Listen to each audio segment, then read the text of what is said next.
திமுகவை பொறுத்தவரை எப்போதுமே இந்துக்களுக்கு எதிரான ஒரு அரசியலை தான் செய்து கொண்டிருக்கிறார்கள். ஆனால் ஒரு காலகட்டத்தில் இந்து மக்கள் அதை பெரிதாக எடுத்துக்கொள்ளவில்லை என்றாலும் சமீப காலமாக மக்கள் மத்தியில் விழிப்புணர்வு ஏற்பட தொடங்கிவிட்டதால் மற்ற மதங்களை எல்லாம் போற்றி வரும் மு.க.ஸ்டாலின் இந்துக்களை மட்டும் எதற்காக இழிவுபடுத்தி வருகிறார் என்று கேள்வி கேட்க தொடங்கிவிட்டார்கள். இதன் வெளிப்பாடாக தான் தமிழகத்தில் திமுகவிற்கான இந்து மக்களின் ஆதரவு குறைய தொடங்கிவிட்டது.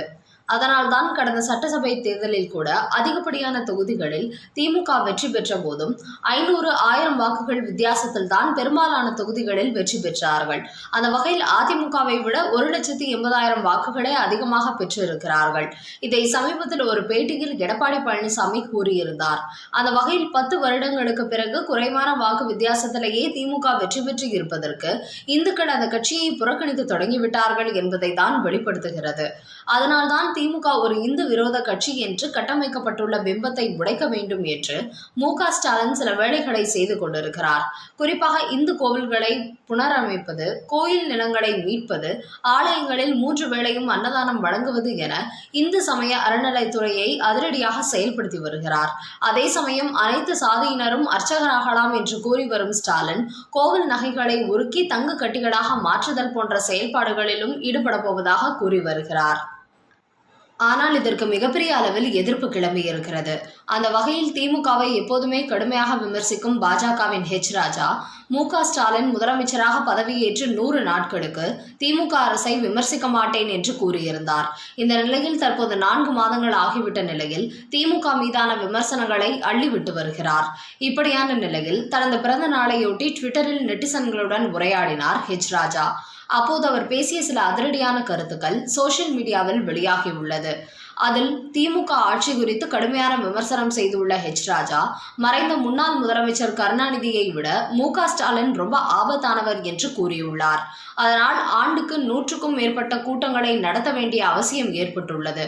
இந்து மக்களை சந்தித்து திமுக எந்த வகையில் இந்து விரோத அரசியல் செய்து வருகிறது என்பதை தெளிவுபடுத்த வேண்டும். அப்போதுதான் திமுகவை இந்துக்கள் முற்றிலுமாக புறக்கணிப்பார்கள் என்று கூறியிருக்கிறார் ராஜா. அவரது இந்த பேச்சுக்கு பாஜக தொண்டர்கள் அமோகமாக ஆதரவு கொடுத்து வருகிறார்கள். ஆனால் திமுகவும் அதன் தோழமை கட்சியினரும் எதிர்ப்பு தெரிவித்து வருகிறார்கள்.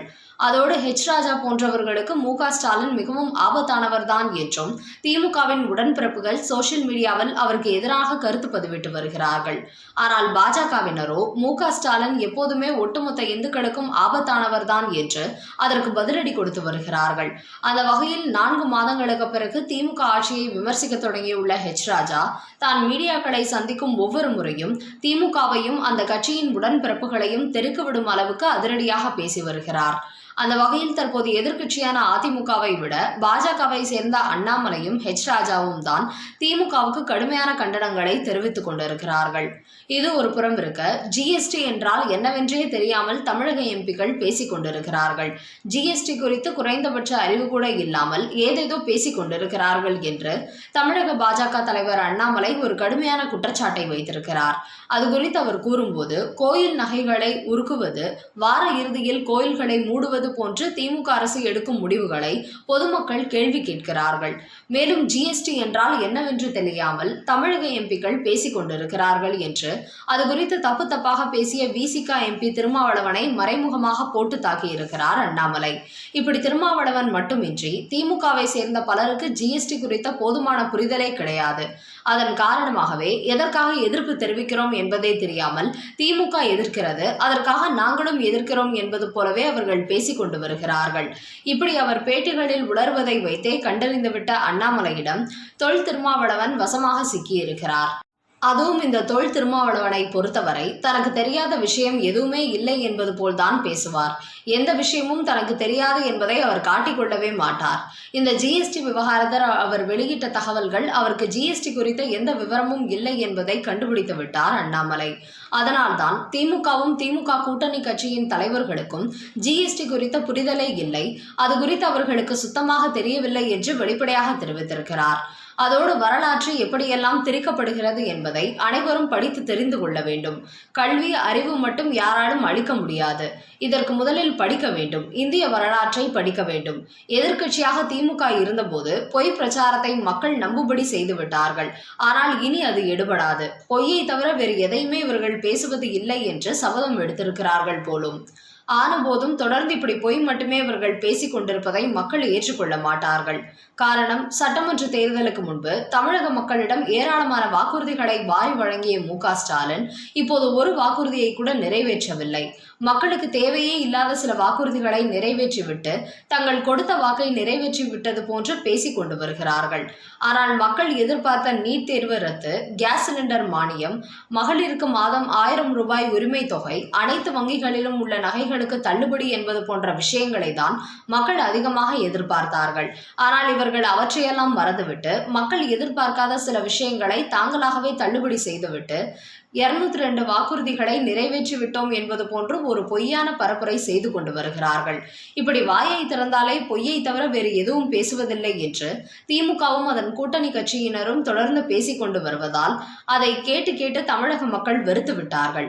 அதனால் இனிமேல் இவர் பேச வாய் திறந்தாலே அவர்களை தமிழக மக்களே துரத்தி அடிப்பார்கள். அந்த அளவுக்கு மக்கள் தற்போது வெளிப்படைந்து விட்டார்கள் என்று தெரிவித்துள்ள அண்ணாமலை, இந்து அறநிலையத்துறை அமைச்சர் சேகர் பாபு கோவில்களில் உள்ள நகைகளை உருக்கி பிஸ்கெட்டுகளாக மாற்றப்படும் என்று கூறியிருக்கிறார். அதிலும் மன்னர்கள், ஜமீன்தார்கள், அறங்காவலர்கள் கொடுத்த நகைகளை உருக்கவில்லை. 1000 ஆண்டுகள் பழமையான நகைகள் எல்லாம் அப்படியே இருக்கின்றன. அவற்றை தான் ஓய்வு பெற்ற நீதிபதிகள் முன்னிலையில் கணக்கிட்டு அதன் பிறகு 24 கேரட் தங்க பிஸ்கெட்டுகளாக பெற்று வைப்பு வங்கியில் வைக்கப்படும். அதற்கு வட்டி தொகை பெரிய அளவில் கிடைக்கும் என்று கூறுகிறார்.